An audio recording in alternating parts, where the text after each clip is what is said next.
Bom, hoje eu vou falar dos mascotes de empresas, como o Dolinho, o Baianinho V2, a Luda Magalu e a Sam. São os que eu conheço. Eu acho. Eu acho que tem mais. Eu não sei. São os que eu conheço. Desculpa, eu não conheço mais. Ó, vamos começar pelo Dolinho. O Dolinho, tipo, ele é legal. Ele é um meme. Mas eu acho que como a Dolly... Eu não sei se eles são tão ricos, mas eu acho que eles são bastante até. Eles podiam pagar uns animador melhor pra fazer um Dolinho melhor. Porque é muito bizarro. Tipo, olha isso aqui. Me fala que isso aqui não é bizarro. Pelo amor de Deus. Essas crianças aqui do comercial é muito mais bizarro ainda. Meu Deus do céu. Me ajuda, mano. Dolinho é muito bizarro, mas é um meme. Então, acho que tem que deixar assim mesmo. Agora, o Baianinho. O Baianinho, eu conheço pouco dele. Eu não... Realmente não conhecia o Baianinho, realmente. Só via, tipo, nas posters da Casas Bahia.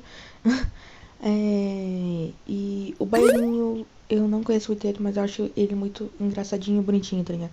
Eu gosto do Baianinho. Agora o Baianinho V2, eu acho ele cringe. Não, não é cringe. Ele é muito atual, tá ligado? Ele é legal também, mas eu não gosto muito dele. Eu prefiro o Baianinho antigo, como todo mundo. A Lu da Magalu, eu não conheço muito bem, então não tenho o que eu falar. Então é basicamente isso, não tenho o que eu falar dela. A Sam, eu não entendo essa pira da Sam de ser os caras achar ela bonita. Essas coisas assim, tipo, é um assistente virtual, tá ligado? Tipo, não tem nada a ver se achar ela bonita e gostar dela, tá ligado? É muito esquisito. Para.